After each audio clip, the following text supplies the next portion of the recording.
Hello, everybody! It's me, Carmine DeStefano, the Bookman. So in the previous entries, we've been to Washington, D.C., a spaceship, Pittsburgh, Las Vegas. Where are we going now, Bethesda? Massachusetts? Fallout 4.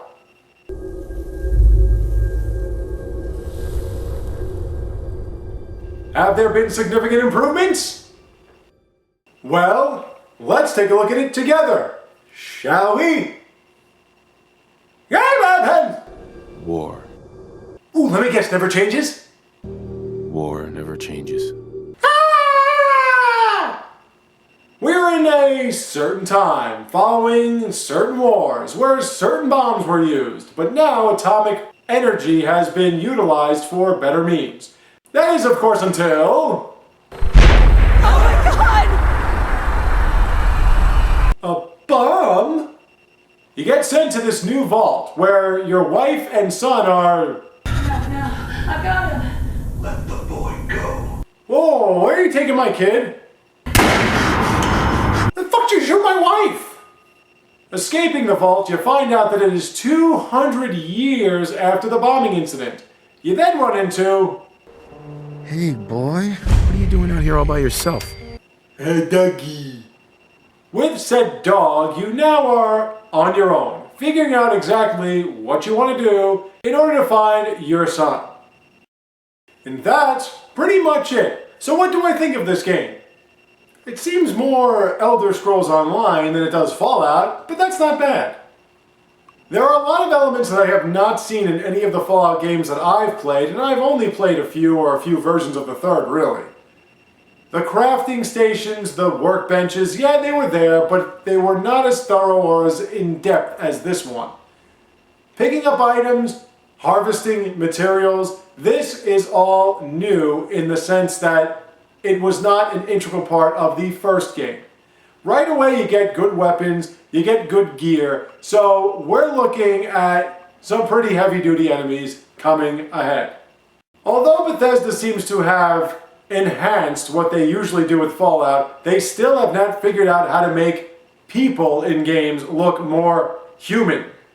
We have a bunch of digital mannequins with no discernible features or discernible reactions to anything. However, the hero having a voice is something I have been waiting for in Bethesda. It gives a nice bit of diversity when it comes to any of your reactions or any of your answers to people's questions or communicating with anyone in general. I'm sure, even though I went with the default look, that you can go into ridiculous amounts of depth when it comes to how you want to build your character's look. When it comes to how you want to build your character, period, you need the experience points and you need to add to the perks aspects. Having a dog from the beginning and being able to give it commands in order for it to find stuff or what have you seems to be interesting. Although it's usually barking and looking at enemies that keep popping up out of nowhere. The controls seem to be what I'm used to. However, there is a little bit of a differentiation in jumping and the Pip-Boy. I'm not getting a hold of those two buttons on my controller as it's set up currently. It's open, it's filled with tons and tons of stuff for you to do, tons and tons of people for you to interact with, and I'm sure it's got a bunch of different groups that you can join. They're already talking ghouls, they're already talking about feral ghouls and super mutants. It's your Fallout, it's huge, and it's got so much for you to explore, investigate, as you try to figure out what the fuck you've gotten yourself into.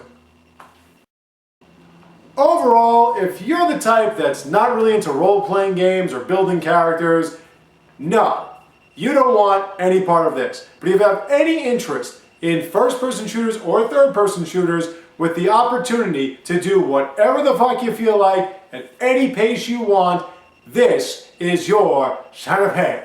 And you can watch me play through this every night at around 7:30 p.m.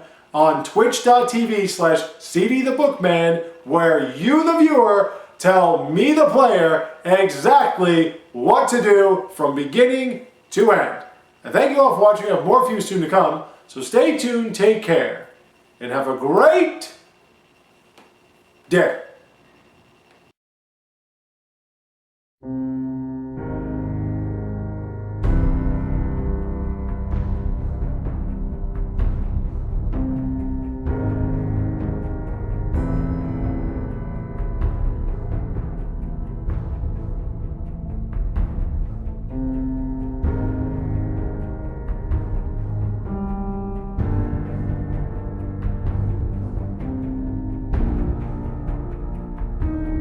I'm sure you're thinking, you can't be reviewing another game for a while. Oh, but you'd be wrong. Because soon, we're going to be reviewing another game! 3 in 2 weeks! It's something about some wars and stars or something.